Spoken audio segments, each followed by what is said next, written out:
Hey guys, and welcome to the how-to guide for playing Bane. This is a quick guide to give some general info on Bane along with some item tips, skill build, and general info on how to play him.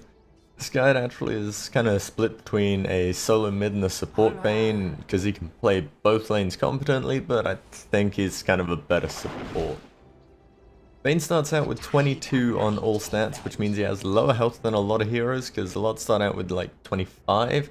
But the 22 int does mean he's got more sort of mana than most, but it doesn't really make that much of a difference because, well, his abilities cost a lot early game. He also gains 2.1 stats per level in all all sort of stats, essentially, which means, as far as I can remember, he's the only hero that has all stats equal throughout the game, except for differences made by items and leveling stats, I think.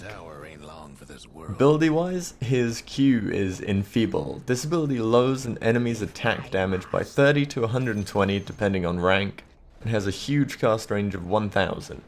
With a long duration of 20 seconds, the cooldown for the spell is 10 seconds at all ranks, and has a mana cost of 95 to 125. This is a great skill for team fights, as you can lower the damage of the enemy carry substantially, though you have to be careful when you cast it as the ability is blocked by BKB and Lincolns, though if you can get it off, it cannot be dispelled by anything. Bane's second ability is Brain Sap. This is a pure damage ability that, even though it's pure damage not magic, is still blocked by BKB and will be blocked by Lincolns. The ability has a cast range of 600s and will instantly deal 90 to 300 damage depending on rank, and will heal Bane for an equal amount. Regardless of if the ability is blocked or deals 0 damage to the target, it should still heal Bane for the full amount that it would deal damage wise. So if it's supposed to deal 300, if it deals 0 because of BKB, it will still heal you for 300. The ability has a 14-second cooldown with a mana cost of 125 to 200. This means that this is where Bane's real usefulness comes through, really, because both in a support and mid-roll, this is a huge damage nuke that you can get out early game, and it heals you, meaning that engages that seemed great for a time can very quickly seem like the worst idea you've ever made. His third ability is Nightmare, and this is a great ability, one because it's so fun, and two because it can go so badly wrong. And it often goes so badly wrong in low skill pub games anyway. Nightmare puts the target to sleep, both friendly or hostile, and will deal HP removal damage to the target per second. However, if the target is attacked by a melee or ranged attack, or receives damage from an ability, the target will wake up. If it's from a standard attack, the Nightmare will pass on to the person who woke them up. However, it'll just wake them up if it's an ability. This means that if Bane throws a Nightmare on the enemy carry at the start of a team fight, which seems like a brilliant thing, and then your carry decides to focus them, well, your carry's now in a state of Nightmare and their carry's beating you up. Which, yeah, that's not what you want to happen, but that's normally what happens in like lower skill games. It is brilliant. The ability has a cast range of 500 to 650 and a duration of 4 to 7 seconds. And it'll only drain 20 health per second, and it has a cooldown of 15 seconds, which means it is really just a lockdown spell. It costs 165 mana at all ranks. The ability again is blocked by BKB and Lincolns, and it does have some fun quirks though, such as you can use it to deny an allied hero because it will tick for 20 damage a second on them as far as I'm aware, so either way it can be used to deny an allied hero. And for the first second of Nightmare, the target is invulnerable. If Nightmare is on Bane, you can just press E again to wake yourself up, so that's always good. His ultimate is Fiend's Grip. This is a channeled ability, so Bane can't move while using it and can be stunned out of it. It will grip the enemy, holding them in place, kind of like Nightmare does, apart from the fact that your team can actually attack them. This ability has a cast range of 625 and a duration of 5 seconds, which is upgradable to 7 seconds with Aghanim Scepter. It'll deal 10 to 215 damage per second, so it is a huge amount of damage, which is upgradable to 155 to 270 damage per second. It'll also transfer 5%, upgradable to 10% of the target's max mana per second. This means you gain a huge amount of mana and do a ridiculous amount of damage with this ability. I mean, 7 seconds of 270 damage a second, pretty much most people are gonna be at least half dead with that. The ability has a 100-second cooldown and costs 200-400 mana. It is blocked by Lincolns and is partially blocked by BKB, as the damage will be blocked but the disable and mana drain won't be. Item wise, for a support Bane you can start out buying both the Courier and some Observer Wards. This is because you're a hard carry, so you don't really need a lot of items early on or at any point throughout the game, in all fairness. You've got a good way to keep yourself alive with Brain Sap, which means, you know, that you don't need extra strength or anything really, because you've got a good amount of survivability.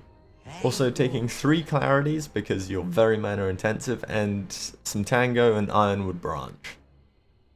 You're going to want to work with your other support to buy Observer Wards and Sentries, and work towards getting a Soul Ring and Arcane Boots as soon as possible. This is because Soul Ring lets you cast Brain Sap almost endlessly.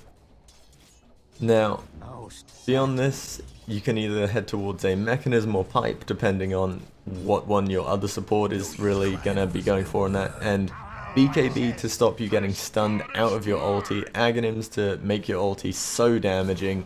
Scythe of Vice is another brilliant item for them. They're kind of the expensive items you want to go for after getting a mech or a pipe. Necronomicon is also a bit of an awkward item. It's hugely useful on him, but, you know, it depends how you're going to play him. So, mid-Bane though, item-wise, it's fairly close, but you're going to want to start with a Ring of Regen, Tango, and 3 Ironwood Branches. Again, as quickly as you can, grabbing Soul Ring so you can Brain Sap almost endlessly.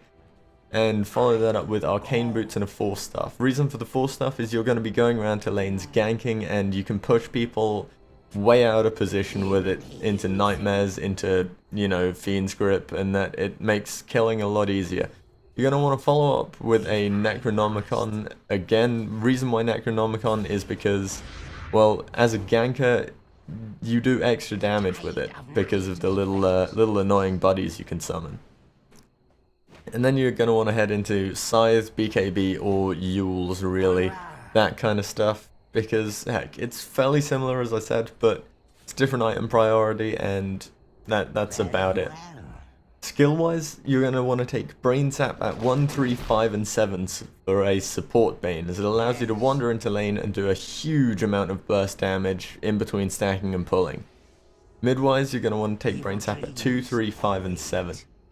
So, it's pretty much the same. Taking Nightmare at 2, 12, 13, and 14 for a support Bane, as the only increase you get from leveling it is an additional 1 second duration. Midwise, you're going to want to take Nightmare at 1, 4, 8, and 9.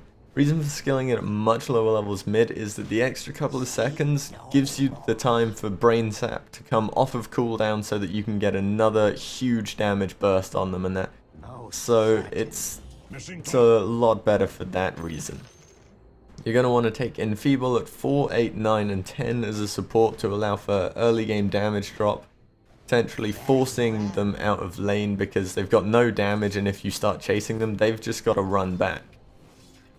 You know, it puts them out. They can't go jungle or anything in the downtime because, well, they may be doing 0 damage at this point.